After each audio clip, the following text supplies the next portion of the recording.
took 6 years to make. Oh, you got it. Can you come up and model it? I'm so excited. You're going to get modeled, everybody. Oh, look at this. Thank you so much. Oh, you took the cover off. Okay, well, that's good. But it is very beautiful. It's 3 colors. Thank you. Ooh, ah. Oh, you love the story? Thank you, and I love your shirt. You're the best. You know the Guild, I'm doing a Kickstarter this summer for the movie, reunion movie. I could have rolled that out in a more exciting way, but hey, we're really phoning it in. Thank you for your modeling. I'll find somebody else to model something more later. So the Lost Daughter Spider I'll talk about first. I can talk about the movie if you guys want. It took 6 years to make the graphic novel, and I would love it if you checked it out. It's about the youngest sister of Helen of Troy, and I created a hero's journey for her to sort of find a place where she can belong in the world without having to make herself into something that other people approve of, which is very much a theme of my, all of my work. Rebellion, anger, spite, not really. It's a very compassionate tale that is probably the best of me is in this book. And the petty stuff you get online. It's good, it's sure. So it's 3 colors, as you can see. And I really had a great time researching. The reason I wrote the book was because I love Greek mythology. I don't know if you guys love Greek mythology. Yeah, we all, they're the OG superheroes, right? So I loved it when I was a kid, and I started reading it to my own kid, who's now 9. But when she was even like 2 and 3, we were reading. Is there a llama back there? I'm sorry, I just got very distracted. Can you come model for us? Can you come here and do a little catwalk while I'm talking about my book? Thank you so much. While you get up here. Are you a unicorn llama? Are you rabid? Is this a health code violation? Now it's looking more donkey-ish. Oh wow, this is a dangerous unicorn. Oh, look, we're gonna do 4 legs? My God.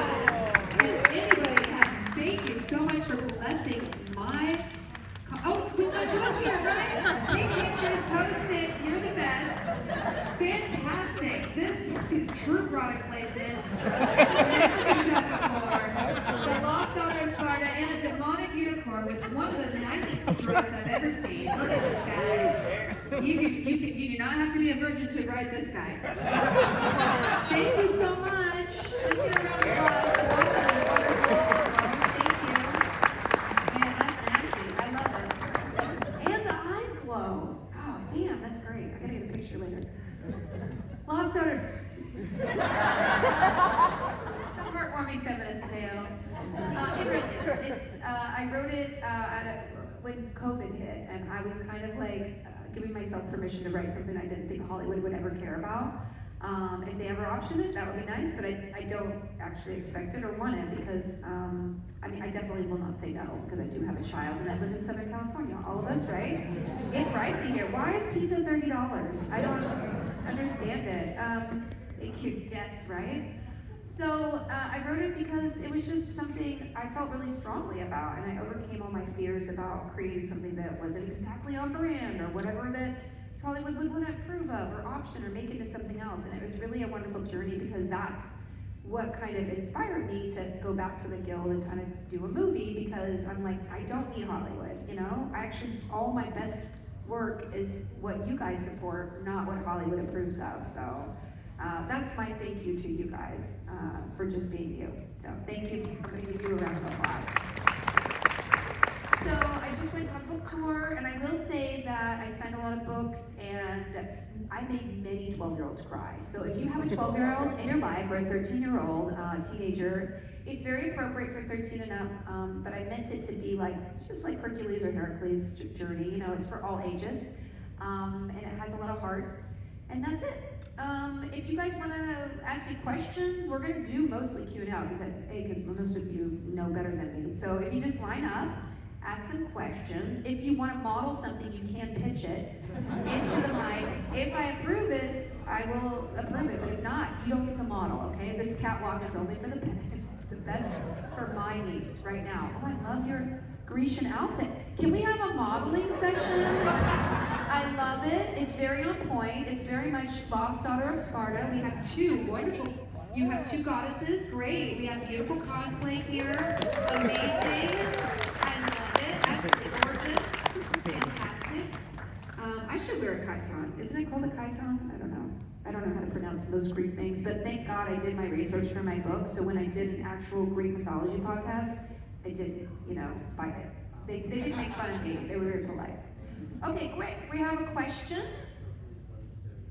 Are we screening questions? Yeah, it's okay. I'll tell them to go to hell.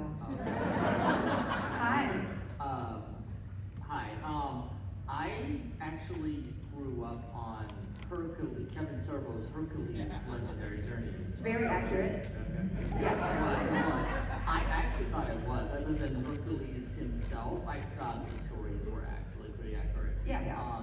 So then I took a Greek mythology class. Okay. And I also found out, I don't know if you're familiar with the show, I wanted to recommend the show. It's called Clash of the Gods.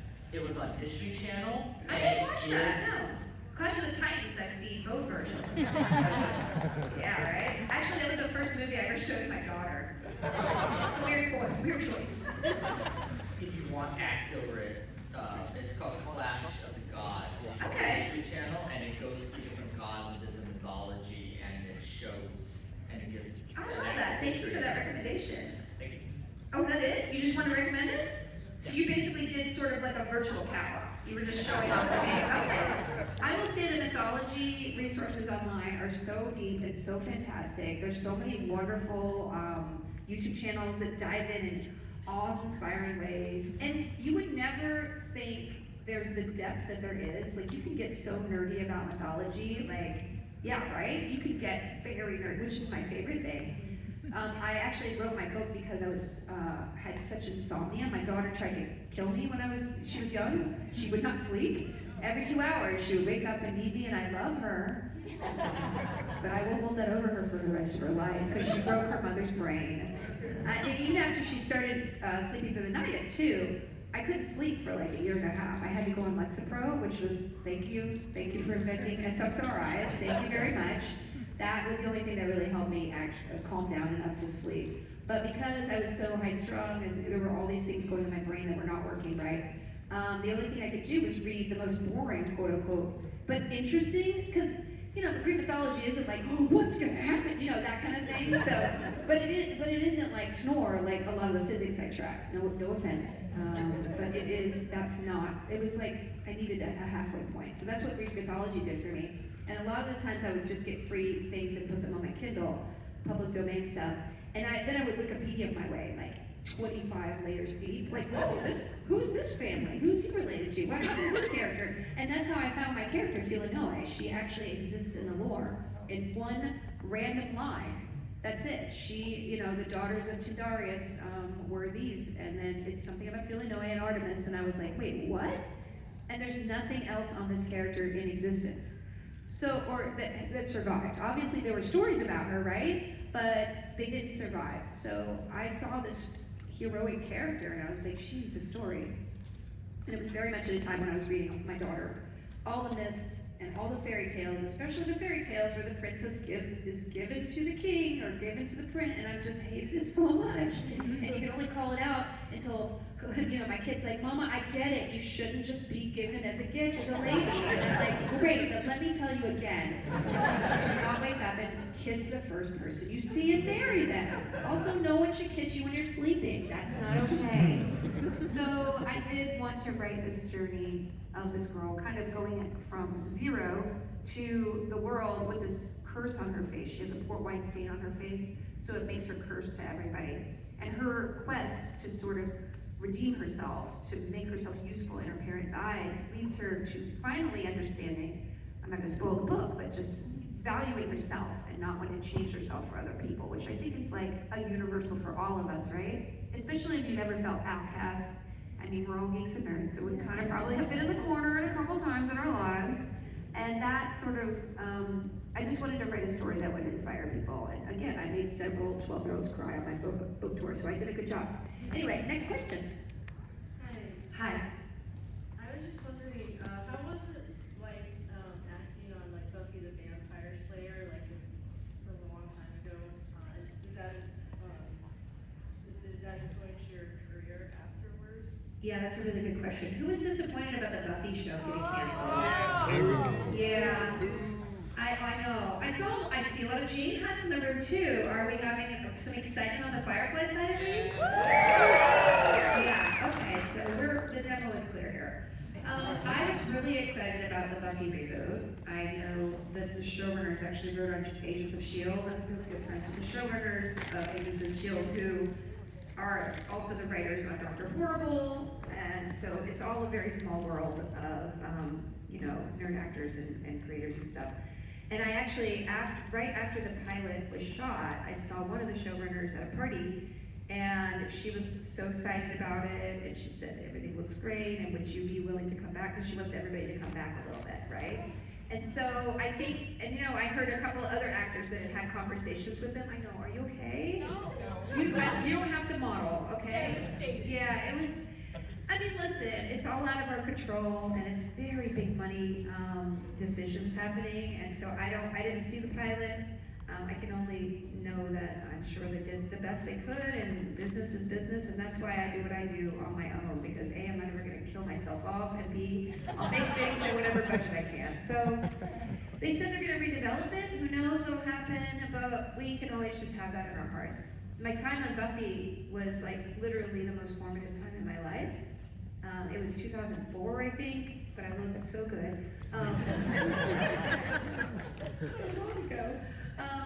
But it was my first job, and I had this hair, and it was very flippy, and I just was sitting in the corner not knowing what I was doing. And I was watching Sarah Michelle Gellar just come on without rehearsing and doing a whole monologue and doing all this fight choreography and nailing it in one shot. And I was seeing all these people, and Joss, really liked me because I was such a smart ass. I'll never forget the story that this guy just sat down at our table with all these potentials, and we're talking. He says something that probably wasn't disparaging, but in my mind it was like, well, actors don't really go to college. And I perked up and I was like, hey, I have a 4.0 in math and in music, so you just take that. Then later I found out he was a showrunner. That usually meant you get killed off, but I think in this instance, I think he liked that. So he liked somebody with a little sass and quirk. And so that's why I'm one of the only potentials that actually ended up surviving. It was me and another. I don't know. I wasn't always a dick, but excuse my language. I kind of was. So anyway, it was great. And the potentials would all sit around in a circle knitting together. And then every week, one of us would get killed off. And this was back when they delivered scripts, they were they would deliver them paper-wise on your doorstep because it wasn't secure to deliver them anywhere else. So automatically you'd run out, you'd hear it hit the thing, and then you'd run out and go to the last page just to see if you were alive. And then you'd read the rest of the script. So, and every week our little knitting circle got smaller and smaller. It was fun. Only because I survived. Yeah. So it was a fantastic time in my life, and again, it showed me that at that point I'd been into Hollywood 2 years, and I kind of felt like, oh, this isn't for me. I'm never gonna get hired. I'm very strange. I don't really have the looks that all these other actors have. I haven't been here 20 years like other actors have, and I'm like, maybe this isn't gonna work out. But it showed me that there are opportunities, there are creators, there are roles, there are writers who will be there. And if you're right, you're right. So that's kind of what it taught me. So thank you for the question. Yeah, thank you. Senator Moss. Hi. Thank you so much for all of your amazing work. I was a fan originally of Dr. Horrible's, and then Geek and Sundry, and Tabletop in particular. I miss it. Got me into board games of that. It's interesting, my question is changing in real time. I'm wondering, what is the origin story before Hollywood? How did you mentioned music, because I know for myself, you have all these interests in creativity. What was that for you? How did you get in the beginning? I was homeschooled. So my mom at some point was like, we're gonna move and just not put you in school. And it was fine. They didn't check on us.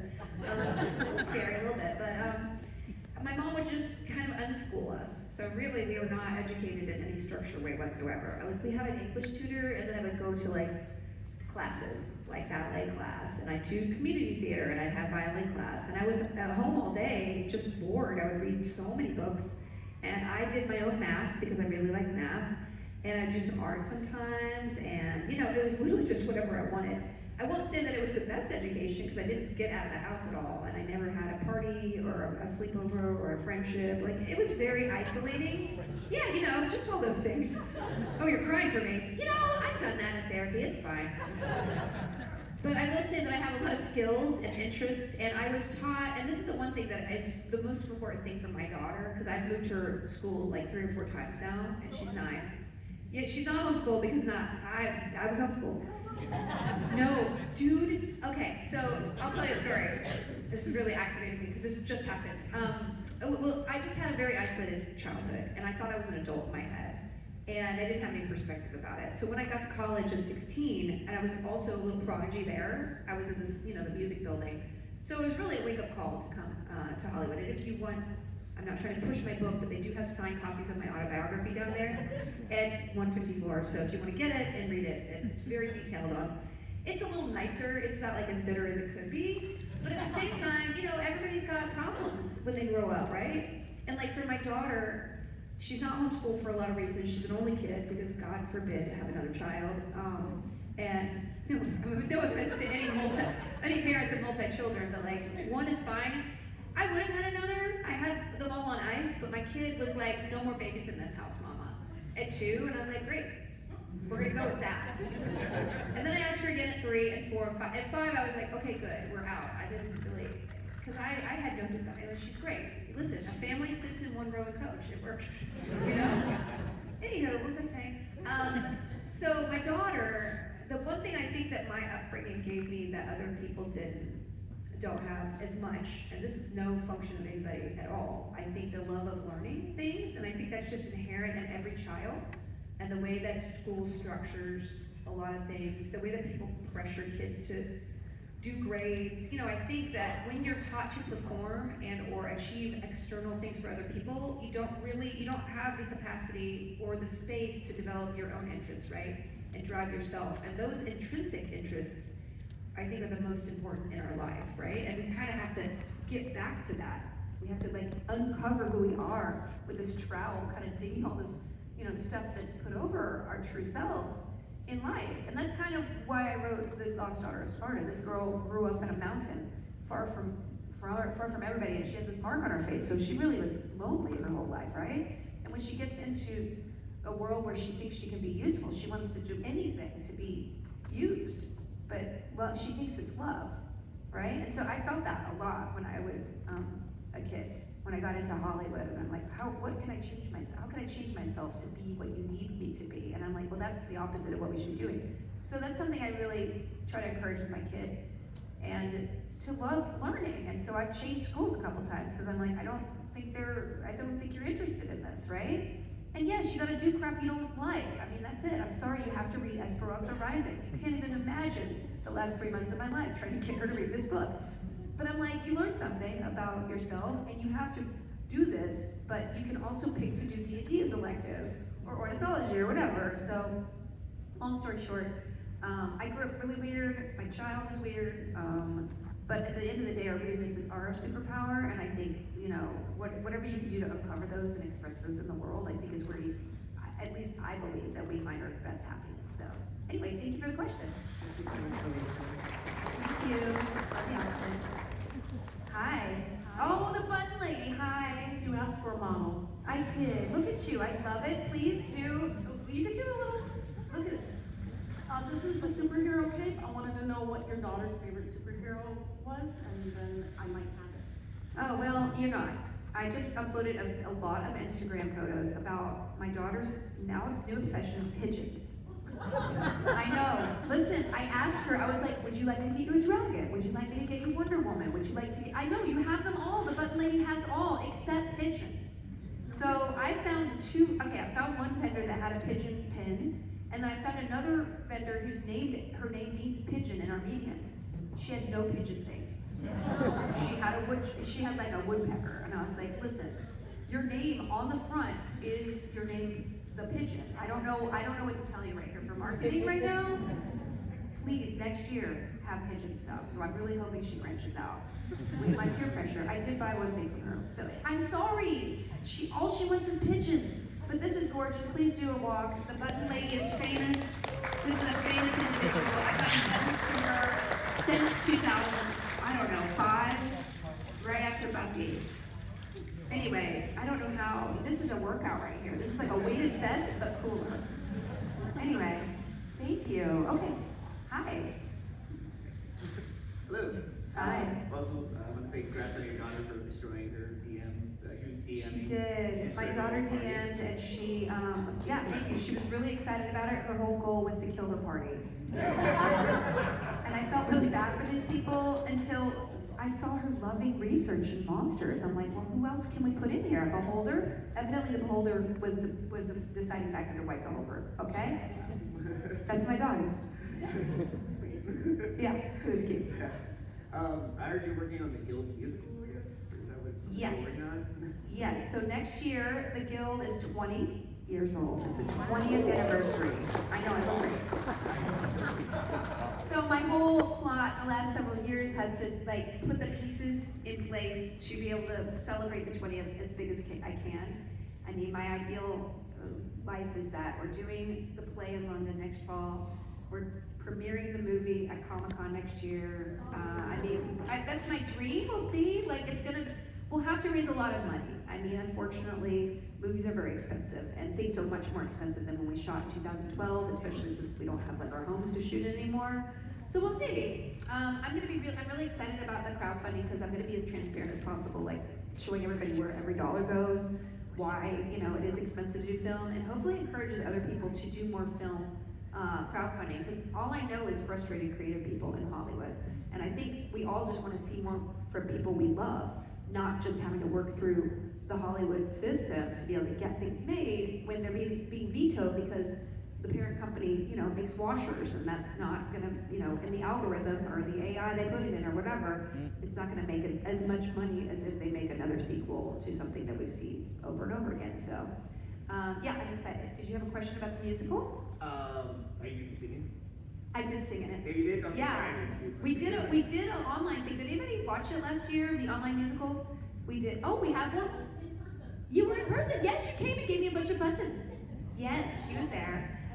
It was great. You were there? Thank you for being there. It was great. So we just did one in London. We got into a festival and we brought on a British director who's amazing, Dee Johnson, and we rewrote it. It's very different than it was, but a lot of the sounds are the same. So all the best is there, and then all the stuff that needs improving has gotten there. So we have a lot of producers interested in, and we're hopefully going to be doing it next year in London. And that, yes, of course. Why am I going to give some other lady my part?